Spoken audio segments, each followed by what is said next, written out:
20 लाख रुपए, यही कीमत जिंदगी की इस बार के हादसे के बाद लगाई गई।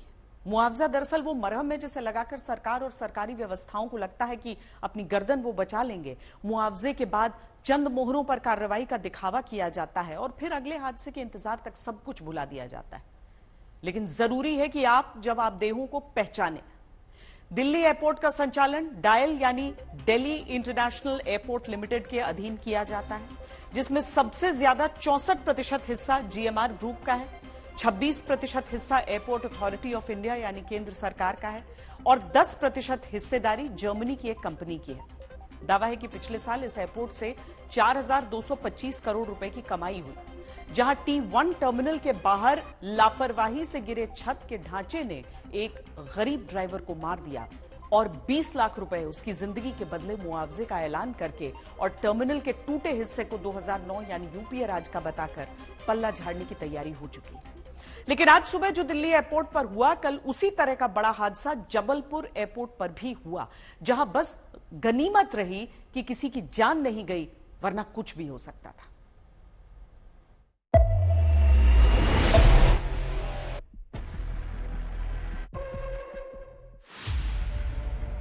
जबलपुर का डुमना एयरपोर्ट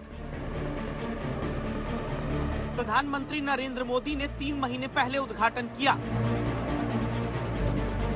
दिल्ली एयरपोर्ट पर शुक्रवार सुबह जो हुआ, वैसा ही हादसा जबलपुर के विकासवादी एयरपोर्ट पर गुरुवार सुबह हो गया।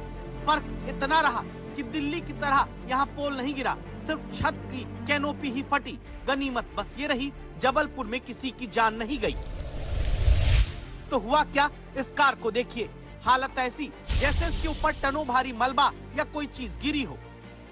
ये गाड़ी आयकर विभाग के अधिकारी को लेने जबलपुर एयरपोर्ट पहुंची। ड्राइवर जैसे ही कार से निकलकर बाहर आए, एयरपोर्ट के ऊपर लगी कैनोपी यानी शेड के ऊपर जो पानी भरा था, उस पानी के भार से शेड फट गया। पूरा पानी वेग के साथ इस कार के ऊपर गिरा। इसे बादल फटने जैसी स्थिति के रूप में देखिए,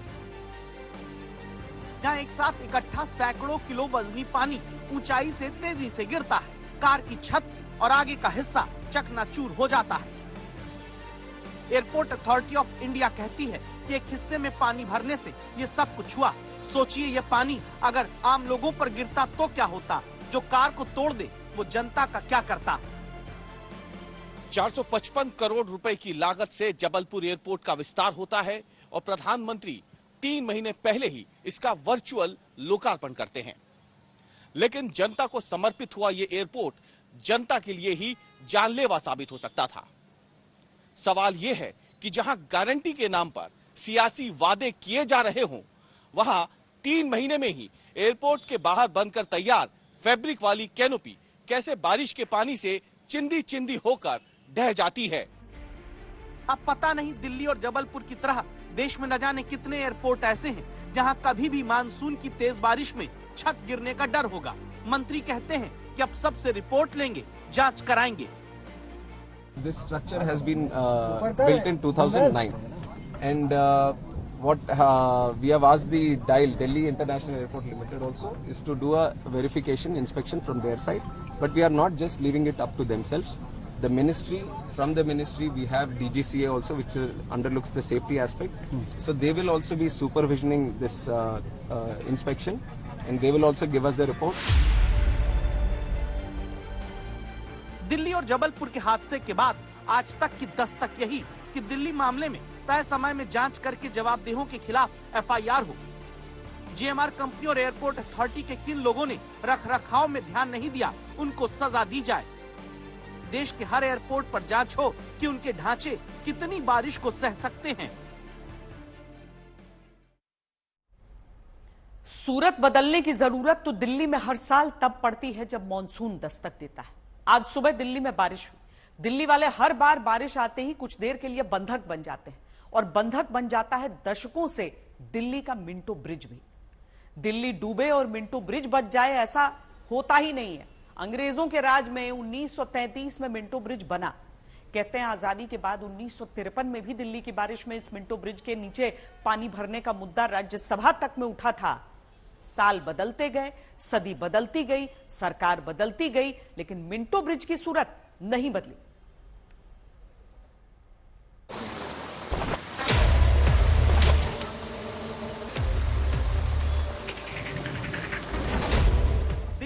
बारिश हो तो सरकारों की विफलताओं का स्मारक बनकर खड़ा हो जाता है ये डूबा हुआ मिंटो ब्रिज।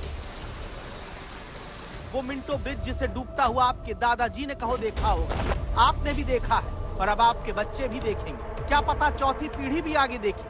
हवा में ये बात नहीं कह रहे। 3 तस्वीरें देखिए। 1933 में अंग्रेजों के राज में बना दिल्ली का मिंटो ब्रिज 1987 की तस्वीरों में भी डूबा ही दिखता है, 1990 में भी डूबता रहा और फिर 2024 में भी बारिश आते ही मिंटो ब्रिज के अंडरपास को बारिश में डूब जाने के डर से बंद करना पड़ता है। दशकों से मिंटो ब्रिज सरकार और सरकारी एजेंसियों की विफलता का झंडा गाड़ रहा है। जैसे इस बार शुक्रवार की सुबह मिंटो ब्रिज ने कहा, देखो दिल्ली में सरकारों की रस्साकशी का ड्रामा, हम तो डूबे हुए हैं। इस वक्त मेरे पीछे आप मिंटो ब्रिज के नीचे जल भराव देख पा रहे हैं। ये तस्वीरें हैं इस वक्त मिंटो ब्रिज की और सामने आप देख पा रहे होंगे कि जल भराव की वजह से यहाँ पर पूरी तरह ट्रैफिक पर लगाम लग गई है। किसी भी आम इंसान को यहाँ से आगे जाने की अनुमति नहीं है। ऊपर रेलवे ब्रिज है जहाँ से जो ट्रेन है वो गुजरती हुई नजर आ रही है। साथ ही अगर आप तस्वीरें देखें तो मिंटो ब्रिज के नीचे आपको एक टेम्पो भी डूबा हुआ नजर आ जाएगा। यहाँ पर एहतियातन ट्रैफिक को अक्सर रोक दिया जाता है और उसकी वजह यही है कि पिछले कई सालों में हमने यहाँ पर जलभराव की तस्वीर को देखा है। देश और देश की राजधानी में क्या क्या नहीं बदल गया, लेकिन नहीं बदला तो दिल्ली का मिंटो ब्रिज का डूबना। अरविंद केजरीवाल 1990 में जमशेदपुर में टाटा स्टील की नौकरी कर रहे थे। अब अरविंद केजरीवाल दिल्ली के मुख्यमंत्री और फिलहाल जेल में।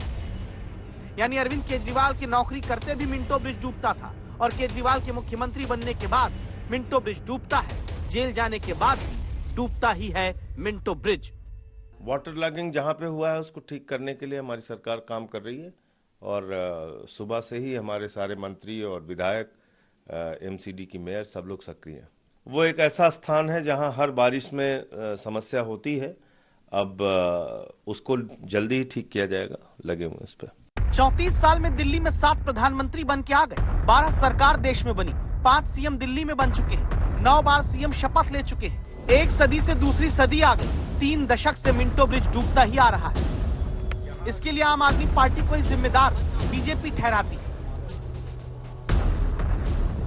और ये दृश्य पहली बार का नहीं है। जो भी आज तक के दर्शकों को बताऊं, ये हर साल ऐसा होता है, लेकिन आम आदमी पार्टी की सरकार गायब है, आम आदमी पार्टी के नेता गायब है।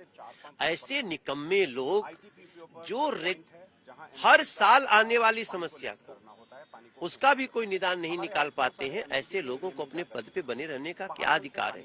दिल्ली की अब बताइए कितनी तकलीफ होगी, कितनी बीमारियां होंगी। अब सवाल है कि मिंटो ब्रिज ना डूबे, इसका इंतजार कब तक किया जाए? आप देखिए ये मिंटो रोड का इलाका है और यहाँ पर आप देखिए किस तरीके से सामने पूरा पानी आपको दूर दूर तक नजर आएगा। ये पूरी तरीके से पानी से ये इलाका भर गया और ये आप देखिए आउटर सर्किल की तस्वीरें हम आपको यहाँ पर अगर दिखाएं तो किस तरीके के हालात यहाँ पर कनॉट प्लेस में आउटर सर्किल पे है। और आप देखिए किस तेजी से पानी यहाँ से बहता हुआ नीचे की तरफ जा रहा है। देखिए वो टेम्पो जिसमें दूध ले जाया जाता था और वो पूरी तरीके से आपको पानी के अंदर मिलेगा। मिंटो ब्रिज के हर बार डूबने और कई बार जनता के लिए अब जानलेवा बन जाने की वजह जिम्मेदारी की चाबी अलग अलग लोगों के पास होना भी है, जहां अपनी अपनी सियासत के हिसाब से सबके खेल में दिल्ली का मिंटो ब्रिज डूबता चला आ रहा है।